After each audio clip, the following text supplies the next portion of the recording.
지금 중국이 발칵 뒤집혔습니다. 14억 인구가 충격에 빠졌고 이제 우리도 이민을 고려해야 하는 것 아니냐는 말까지 나올 정도입니다. 그 중심에는 중국의 유명 뉴스 앵커 리천이 있습니다. 그는 생방송 도중 아무도 예상하지 못한 이야기를 꺼내며 스튜디오를 정적에 빠뜨렸고 방송 직후 영상은 순식간에 SNS와 커뮤니티를 뒤덮었습니다. 그가 말한 건 놀랍게도 단 하나, 한국에서의 여행 경험이었습니다. 단순한 여행담이 어떻게 수억 명의 시선을 사로잡고 또 누군가의 삶의 방향까지 흔들게 만들었을까요? 지금부터 그 충격적인 이야기의 전말을 전해드리겠습니다. 그 전에 여러분의 구독과 좋아요는 저에게 큰 힘이 됩니다. 자, 그럼 오늘의 이야기 시작합니다. 안녕하세요. 저는 중국의 방송국에서 앵커로 일하고 있는 리천이라고 합니다. 여러분은 저를 뉴스에서 보셨을 수도 있고 아니면 이름조차 처음 들어보셨을 수도 있겠죠. 그런데 오늘은 뉴스가 아닌 조금은 다른 이야기를 해보려 합니다. 제가 직접 경험한 그 어떤 기사보다 진짜에 가까운 이야기 말입니다. 얼마 전부터 한국과 관련된 뉴스가 유독 눈에 들어오기 시작했습니다. 방송국 회의실에서 편집된 영상이 돌아갈 때면 늘 같은 주제가 반복되었습니다. 반중 감정, 중국 유학생 문제, 위생 논란, 관광객 갈등 화면 너머에 한국은 점점 더 날카롭고 싸늘한 나라처럼 느껴졌습니다. 처음엔 저도 그 흐름을 그대로 따라갔습니다. 하지만 어느 순간 어쩐지 찝찝한 마음이 들었습니다. 이게 정말 전부일까? 그 의문이 마음 한켠에서 커지기 시작했습니다. 언론인은 진실을 전해야 합니다. 그러나 진실이란 단어는 생각보다 복잡합니다. 무엇이 진짜이고 무엇이 편집된 이미지인지 구분하는 건 쉽지 않죠. 그럴수록 저는 더욱 직접 확인하고 싶다는 마음이 강해졌습니다. 그래서 저는 평소에 자주 함께 일하던 후배 기자 지안과 이런 고민을 나누게 됐습니다. 지안은 저보다 나이는 어리지만 감각이 예리하고 빠르게 변화하는 트렌드에 민감한 친구입니다. 그런 지안에게 한국 이야기를 꺼냈을 때 그는 조금도 망설이지 않고 말했습니다. 선배, 요즘 한국 커뮤니티 분위기 보면 중국인에 대한 반감 진짜 심해요. 특히 젊은 세대들은 아예 대놓고 말해요. 솔직히 저도 가고 싶지 않아요. 저는 잠시 말이 없었습니다. 사실 저도 인터넷에서 그런 글들을 본 적이 있었으니까요. 그런데 말이야, 제가 말문을 열었습니다. 그 사람들이 전부는 아니잖아. 오히려 그런 댓글만 보고 판단하는 게 우리가 늘 경계하던 선입견 아닐까? 지아는 고개를 돌리더니 창밖을 바라봤습니다. 그러곤 조용히 대답했습니다. 직접 가보자는 말씀이세요? 그래. 우리 기자잖아. 현장에 가서 보고 듣고 느끼는 게 우리가 할 일이잖아. 근데 만약 진짜로 우리를 싫어하면 어쩌죠? 그럼 그 이유라도 직접 들어보자. 그게 기자의 자세라고 생각해. 며칠 뒤 우리는 서울행 항공권을 예매했습니다. 명동 근처에 게스트하우스를 예약했고 방문할 장소와 인터뷰 대상자도 정리해 나갔습니다. 지아는 루트를 짜면서도 계속 신중한 태도를 보였습니다. 여기는 너무 붐빌 것 같고 여기는 위험할 수도 있어요 라며 걱정을 쏟아냈지만 어느 순간부터 그는 노트북에 집중하며 하루 일정을 구체적으로 채워나가고 있었습니다. 준비 과정에서 인상 깊었던 순간이 하나 있었습니다. SNS를 통해 알게 된 한 한국인 청년에게 인터뷰를 요청했는데 그의 답장이 생각보다 따뜻했기 때문입니다. 안녕하세요. 중국 기자분과 이야기를 나눌 수 있다니 저도 흥미롭네요. 저도 사실 한국 언론을 보며 편견을 가질 때가 있었는데 이런 시도 자체가 좋다고 생각합니다. 그 메시지를 본 지안이 저를 바라보며 말했습니다. 이런 사람도 있네요. 그러니까 직접 확인해봐야 하는 거야. 근데요, 선배 우리가 이런 사람만 만나게 될 거라는 보장은 없잖아요. 그렇지? 오히려 불편한 이야기도 들을 수 있겠지? 그럼 그땐요? 있는 그대로 받아들여야지. 그게 진짜니까? 그날 밤, 저는 출장을 핑계 삼아 부모님 댁에 들렀습니다. 어머니는 짐을 싸는 저를 보며 물으셨습니다. 또 어디 가니? 서울이요. 서울? 요즘 거기 위험한 거 아니야? 순간 저는 당황했지만 곧 웃으며 대답했습니다. 그래서 가보려고요. 진짜 위험한지 아닌지. 어머니는 고개를 갸웃하다가 옷장에서 접어둔 스웨터를 하나 꺼내주시며 말씀하셨습니다. 그래도 추울 테니까 이건 챙겨가. 그 따뜻한 마음 하나에 저는 이상하게 마음이 더 단단해지는 기분이 들었습니다. 그리고 또 하나의 인상 깊은 에피소드가 있었습니다. 출국 전날, 지안과 저는 마지막 점검을 위해 사무실에 들렀습니다. 그날 마침 선배 기자 몇 분이 회의실에 계셨는데 우리가 한국으로 떠난다는 말을 듣고 한 선배가 농담처럼 말했습니다. 그래도 한국 가면 너무 예민하게 굴지 마. 너희가 중국인이란 이유로 괜히 오해받을 수도 있어. 지안이 눈빛을 피하며 고개를 끄덕이자 제가 나섰습니다. 그래서 저희가 가는 겁니다, 선배. 그런 오해가 진짜인지 아닌지 확인하려고요. 그 말에 회의실은 조용해졌고 한 선배가 천천히 고개를 끄덕였습니다. 맞아. 진짜 기자는 그렇게 움직이는 거지. 그날 밤 지안이 제게 조용히 말했습니다. 선배, 저 처음엔 진짜 가기 싫었어요. 무섭기도 했고 근데 지금은요, 조금 기대돼요. 왜? 어떤 한국을 만나게 될지 그냥 궁금해졌어요. 그 말을 들은 저는 조용히 웃었습니다. 바로 그 감정, 그 궁금증이야말로 우리가 이 여정을 떠나는 이유였으니까요. 비행기 이륙 전, 저는 창밖을 보며 마음속으로 되뇌었습니다. 뉴스보다 진짜를 보고 싶었다. 그 진짜를 향해 우리는 지금 떠납니다. 이번에는 제가 한국에 도착한 그 순간, 인천공항에서부터 시작된 이야기를 들려드리려고 합니다. 처음에 몇 걸음만으로도 제 안에 쌓여있던 불안이 조금씩 풀리기 시작했던 순간들이었죠. 한국이라는 나라에 첫 발을 디디며 느낀 감정들은 솔직히 제가 상상했던 것과는 꽤 달랐습니다. 비행기에서 내려 입국장으로 향하면서 가장 먼저 눈에 들어온 건 공간이었습니다. 인천공항은 널찍했습니다. 공기부터 다르게 느껴질 정도로 환하고 쾌적했죠. 무엇보다도 바닥이 반질반질하게 닦여 있어서 정말 광이 난다는 표현이 어울릴 정도였습니다. 우와, 이거 진짜 공항 맞아요? 지안이 저보다 먼저 감탄했습니다. 저도 말없이 고개를 끄덕였습니다. 상하이 푸동공항도 나름 규모가 크고 잘 되어 있지만 인천공항은 뭔가 더 세련되고 정돈된 느낌이 있었습니다. 그리고 또 하나 눈에 띄었던 건 곳곳에 설치된 다국어 안내판이었습니다. 한국어는 물론이고 중국어, 영어, 일본어까지. 덕분에 길을 찾는 데 큰 어려움이 없었습니다. 어딜 가든 표시가 잘 되어 있었고 불편함을 느낄 새가 없었죠. 지안이 슬쩍 웃으며 말했습니다. 솔직히 좀 놀랐어요. 이렇게 외국인을 배려한 공항일 줄은 몰랐어요. 그러게. 서비스는 뉴스보다 훨씬 부드럽네. 입국 심사대로 향하던 중 자동 출입국 심사 시스템이 있다는 것을 알게 되었습니다. 예전에 출장차 다른 나라를 다녔을 때와는 비교도 안 될 정도로 빠르고 간편했죠. 지문 인식, 얼굴 인식 몇 초 만에 끝나는 절차.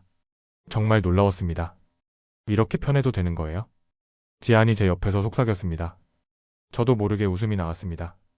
이건 그냥 기술의 발전을 넘어 외국인을 불편하게 하지 않겠다는 의지가 느껴졌거든요.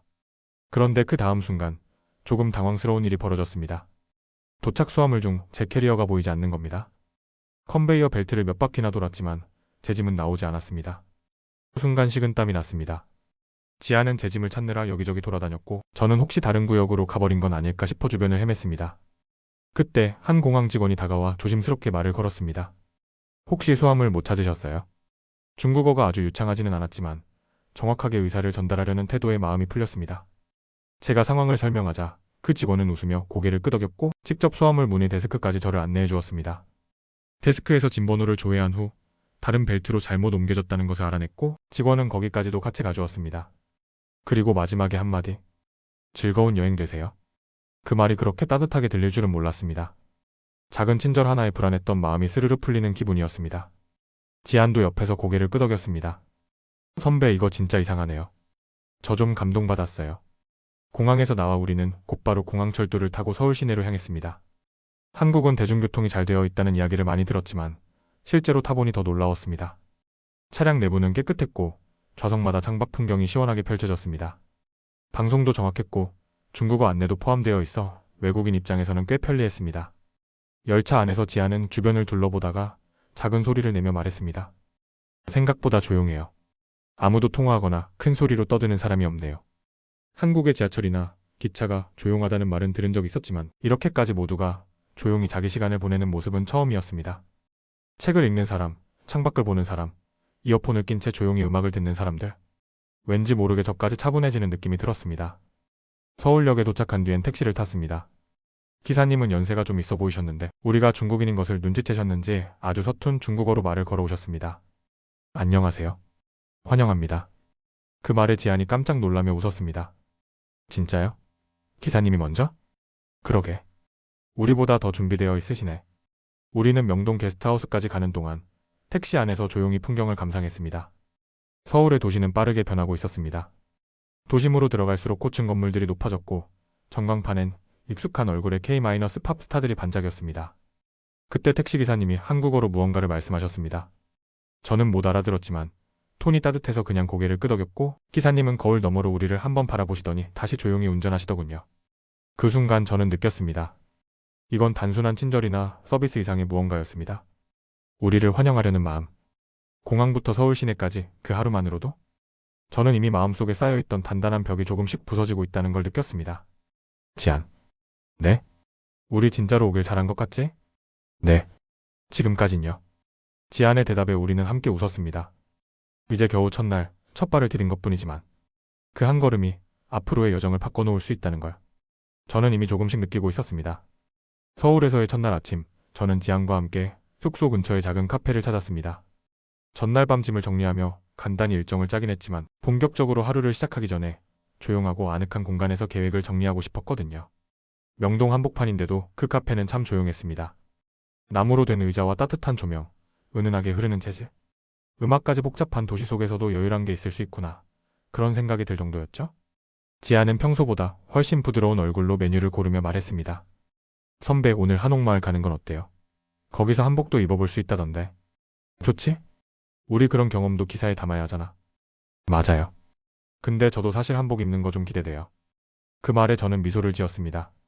처음엔 무겁고 조심스럽던 지안의 분위기가 조금씩 풀리고 있었거든요. 이런 변화가 바로 제가 바랐던 것이기도 했습니다. 우리는 커피 2잔과 토스트를 주문한 뒤 창가 자리에 앉아 노트북을 펴고 오늘의 루트를 정리했습니다.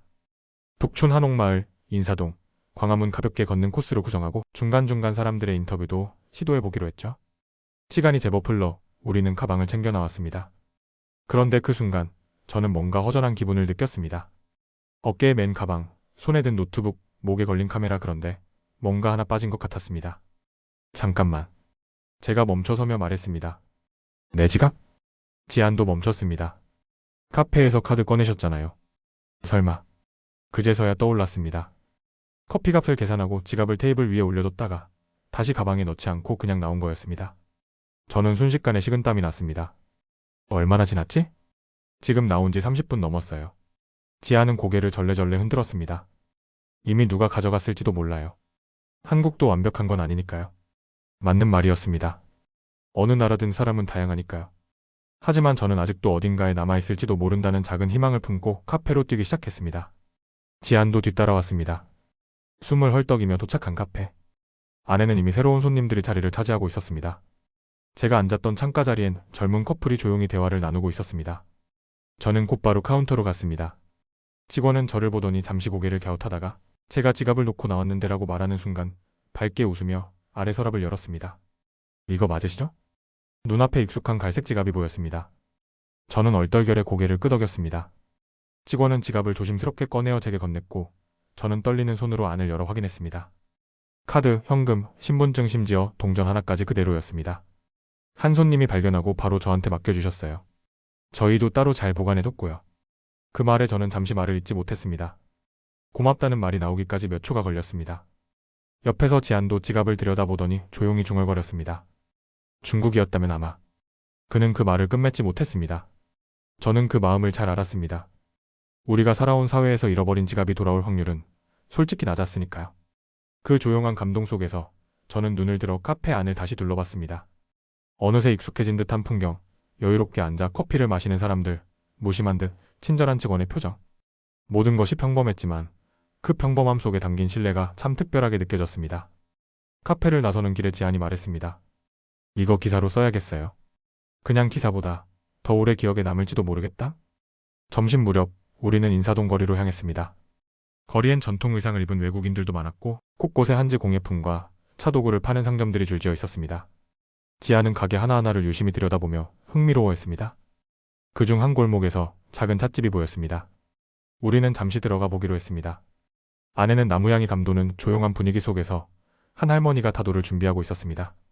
우리를 보고 조용히 손짓으로 자리를 권하셨고 우리는 2잔의 녹차를 주문했습니다. 차를 우려내는 과정이 어찌나 정갈하고 여유롭던지 저도 모르게 숨을 고르게 되었습니다. 한국 사람들 조용한 걸 좋아하나 봐요. 지안이 속삭이듯 말했습니다. 그게 꼭 나쁘진 않지. 나도 덕분에 마음이 편안해졌어. 그렇게 서울의 하루는 작은 감동과 여운 속에서 조금씩 깊어지고 있었습니다. 지갑 하나로 시작된 이 사건이 우리 마음에 얼마나 큰 믿음을 남겼는지는 말로 다 설명하기 어려울 정도였습니다. 그리고 저는 그때 확신했습니다. 한국은 뉴스로만 설명할 수 없는 나라라는 걸. 그리고 이 여정은 예상보다 훨씬 더 많은 걸 보여줄 거라는 걸요. 서울에 도착한 지 이틀째 되는 날, 우리는 여의도 한강공원으로 향했습니다. 전날 지갑을 잃어버렸던 일이 아직도 생생했지만 그것을 되찾은 기억은 오히려 마음을 편하게 해주었습니다. 그날 이후로 지안도 더 이상 조심하자는 말보다는 다시 와보고 싶다는 말을 자주 하기 시작했죠. 한강공원은 생각보다 넓고 탁 트인 공간이었습니다. 도심 속에 이렇게 큰 강과 공원이 있다는 사실이 조금은 부러울 정도였습니다. 평일 오후였지만 공원엔 산책을 하거나 자전거를 타는 사람들이 많았습니다. 연인, 가족, 혼자 시간을 보내는 사람들까지 모두 여유로워 보였고 그 분위기에 저희도 자연스럽게 섞일 수 있었습니다. 햇살이 따뜻하게 내리쬐고 강물은 잔잔히 흐르고 가끔 지나가는 바람에 머리카락이 흩날릴 때면 그냥 한참을 앉아있고 싶어졌습니다. 우리는 벤치에 앉아 핫도그와 커피를 마시며 어제 겪었던 일과 앞으로의 일정을 이야기했죠. 그렇게 한참을 있다가 우리는 다음 목적지인 홍대로 향하기 위해 택시를 탔습니다. 한적한 도로를 달리는 동안 창밖의 풍경이 스쳐갔고 저는 그 장면들을 카메라에 담다가 나중엔 그냥 눈으로 감상하게 되었습니다. 어느 순간부터 말없이 풍경만 바라보다가 목적지에 도착했고 요금을 계산한 뒤 택시에서 내렸습니다. 그런데 홍대 입구역 근처 카페에 들어가 자리를 잡고 앉으려던 찰나였습니다. 핸드폰이. 저는 순간적으로 가방 안을 뒤졌습니다. 앞주머니, 옆주머니, 재킷 안주머니까지 그런데 아무리 찾아도 핸드폰이 보이지 않았습니다. 심장이 덜컥 내려앉았습니다. 지안나 핸드폰이 없어. 설마 숙소에 두고 온 거 아니에요? 아니야. 한강에서 사진 찍었고 택시에서도 섰어. 그 뒤로 기억이 안 나. 지안도 급히 제 주변을 살피기 시작했습니다. 우리는 방금 있었던 일들을 되짚어봤고 결국 하나의 결론에 도달했습니다. 택시에 두고 내린 것 같아요. 그 순간 저는 머릿속이 하얘졌습니다. 전화번호부, 일정표, 사진, 메모 핸드폰은 단순한 물건이 아니라 제 모든 것이 담겨있는 도구였습니다. 무엇보다도 중국에 있는 부모님과 연락할 수 있는 유일한 수단이었죠. 택시 번호 기억나요? 지안의 질문에 저는 망설임 없이 대답했습니다. 아니, 기억 안 나. 그럼 이건 끝났네요. 지안은 절망한 얼굴이었고 저도 잠시 말을 잇지 못했습니다. 하지만 그렇게 주저앉을 수는 없었습니다. 경찰서에 가보자. 진짜요? 그냥 새 핸드폰 사는 게 빠를 수도 있어요. 아니, 어제 지갑도 찾았잖아. 한번 해보자. 그렇게 우리는 근처의 지구대로 향했습니다. 다행히 역 근처에 경찰서가 있어 금방 도착할 수 있었습니다. 안으로 들어서자 경찰 한 분이 정중하게 인사하며 다가왔습니다. 무엇을 도와드릴까요? 저는 상황을 설명했습니다. 핸드폰을 택시에 두고 내렸고 택시 번호도 기억나지 않는다는 점까지. 보통이라면 방법이 없습니다. 라는 대답이 돌아올 법한 상황이었지만 경찰은 전혀 놀라지 않은 얼굴로 천천히 말했습니다. 괜찮습니다. 저희가 도와드릴 수 있어요. 혹시 탑승하신 시간과 장소, 하차 장소를 정확히 말씀해 주실 수 있나요? 우리는 그 질문에 최대한 자세히 대답했고 경찰은 그것을 바탕으로 택시 호출 시스템과 CCTV 확인 절차를 설명해 주었습니다. 그리고 곧이어 택시 조합에 연락을 취했습니다. 약 30분쯤 지났을까요? 경찰서 문이 열리며 중년의 남성 한 분이 들어오셨습니다. 그의 손에는 제 핸드폰이 들려 있었습니다. 혹시 이거 찾으시는 분?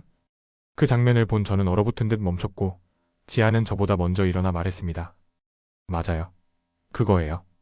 저는 핸드폰을 받아들고 숨이 멎을 듯한 안도감을 느꼈습니다. 화면을 켜보니 아무런 이상도 없었고 그대로였습니다. 사진도 메모도 통화 기록도. 택시기사님은 웃으며 말했습니다. 이런 일이 가끔 있어요. 특히 외국인 손님들께서 놓고 내리시는 경우가 많거든요. 연락받고 바로 왔습니다. 그분의 말투는 겸손했고 행동은 빠르고 따뜻했습니다. 저는 반복해서 고맙다는 말을 전했고 기사님은 좋은 추억 남기고 가세요 라며 조용히 돌아가셨습니다. 그 순간 지안이 제 옆에서 중얼거렸습니다. 지갑에 핸드폰까지 선배, 이건 좀 말이 안 돼요. 저는 웃으며 말했습니다. 우연일 수도 있고 운이 좋았던 걸 수도 있지? 그래도요. 이건 진짜 충격이에요. 그날 저녁 우리는 홍대거리에서 우연히 들어간 작은 분식집에서 김밥과 떡볶이를 먹었습니다. 사장님은 우리가 외국인이라는 걸 알아차리시곤 천천히 말해주시며 메뉴를 설명해 주셨고 매운 거 괜찮으시냐고 몇 번이나 확인하셨습니다. 지아는 떡볶이를 한 입 먹으며 조용히 말했습니다. 선배, 전 원래 한국에 별로 호감 없었어요. 근데 사람을 다시 보게 돼요.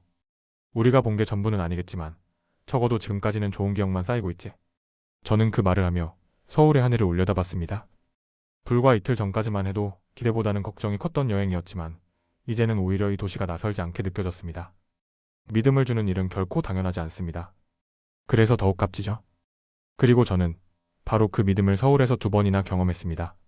그 사실 하나만으로도 제 시선은 확실히 달라지기 시작했습니다. 서울에서의 하루를 마무리하며 지안과 저는 고깃집을 찾기로 했습니다. 하루 종일 걷고 사람을 만나고 정신없이 취재하고 다녔더니 몸은 피곤했지만 마음은 묘하게 가볍고 따뜻했습니다. 무엇보다도 지안이 먼저 선배, 오늘은 진짜 고기 먹고 싶어요 라고 말했을 때 저는 웃으며 고개를 끄덕였죠. 우리는 명동 근처에서 평점이 높고 현지인들 사이에서도 유명하다는 고깃집으로 향했습니다. 입구 앞에는 대기줄이 있었지만 회전이 빠른 편이라 오래 기다리진 않았습니다. 어서 오세요. 입구 문을 열자마자 직원 한 분이 활짝 웃으며 인사를 건넸습니다. 지안이 무심코 중국어로 인사를 건넸는데 그 직원이 유창하진 않지만 알아듣고 잠시만요라고 말하더니 금세 중국어로 번역된 메뉴판을 가져다 주셨습니다. 중국 손님이 자주 오셔서 준비해뒀어요. 그 한마디에 우리는 또 한 번 놀랐습니다. 그냥 관광객이 자주 온다고만 생각했는데 이 정도까지 배려가 준비되어 있을 줄은 몰랐거든요. 우리는 삼겹살과 갈비를 주문했습니다.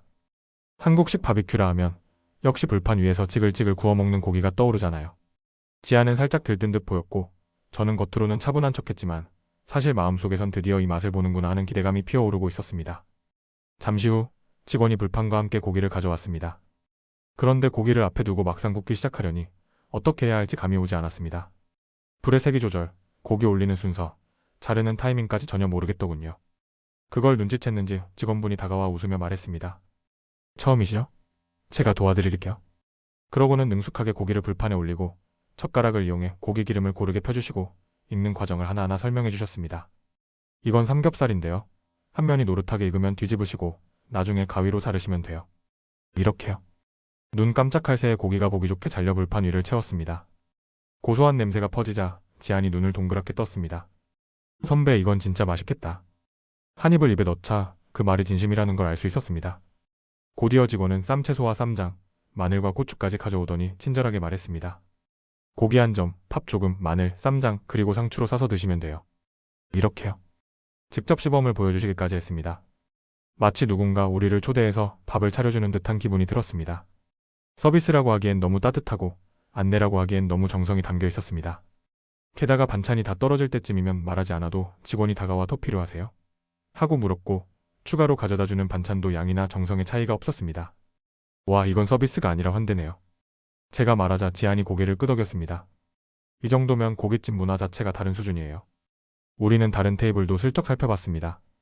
외국인 관광객이 아닌 평범한 한국 손님들에게도 똑같은 정성과 태도가 유지되고 있었습니다. 그때 깨달았습니다.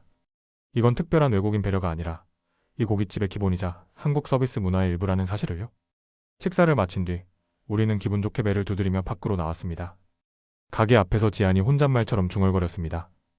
솔직히 말하면요, 선배. 전 한국 사람들이 차가울 거라고 생각했어요. 뉴스에서 봤던 말들 때문에.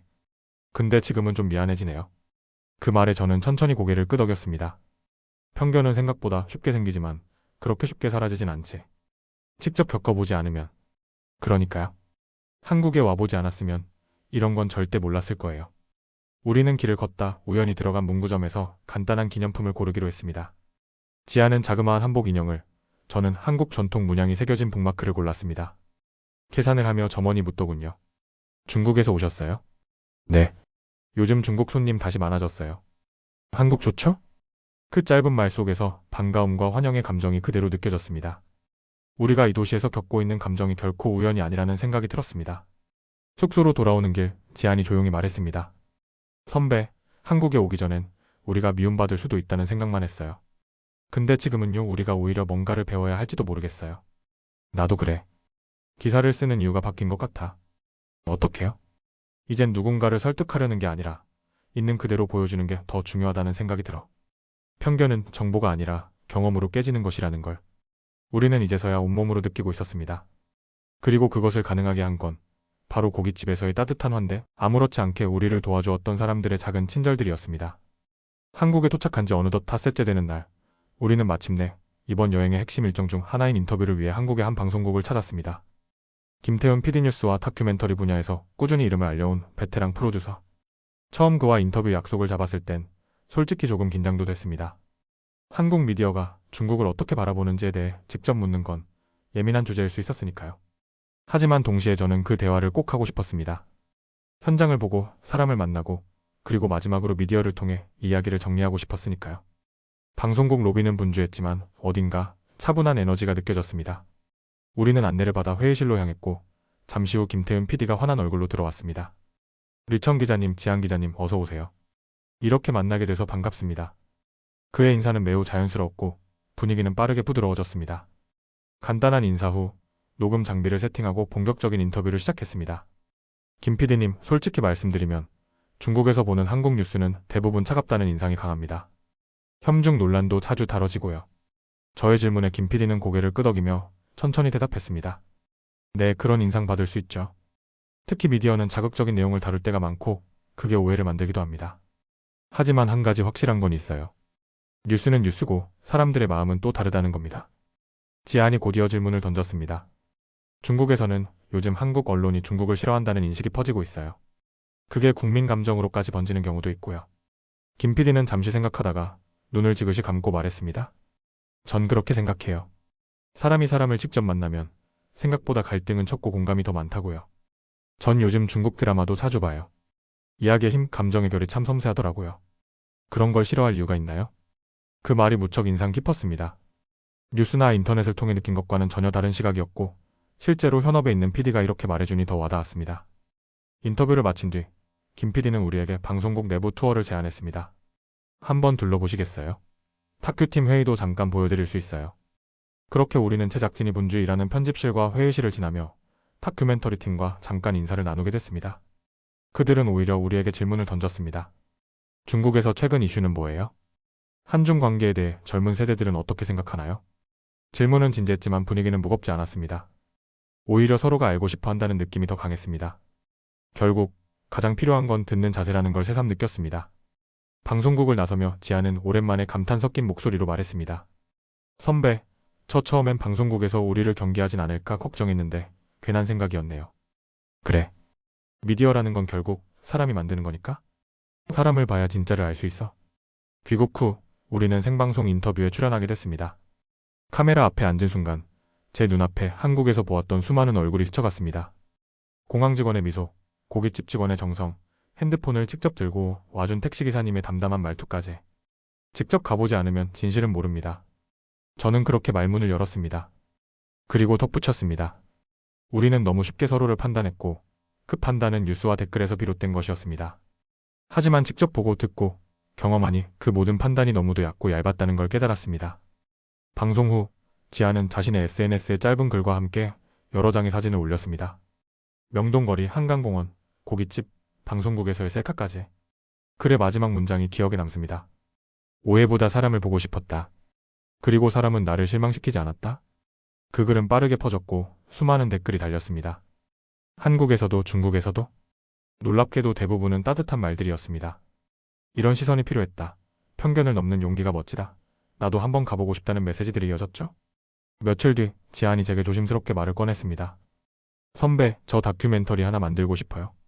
한국과 중국 사이에서 진짜 사람들의 이야기를 담은. 나도 같은 생각이야. 사람들은 갈등보다 공감을 원하고 있었던 것 같아요. 그걸 우리가 보여주면 어떨까요? 좋아. 이번엔 기사를 쓰는 게 아니라 진짜를 기록하자. 그렇게 우리는 새로운 프로젝트를 준비하기로 했습니다. 국경도 편견도 미디어의 프레임도 넘어서 단 한 사람의 마음을 만날 수 있는 이야기. 그것이 바로 우리가 한국에서 얻은 가장 큰 선물이었습니다. 그리고 앞으로 우리가 전하고 싶은 진짜 뉴스였습니다.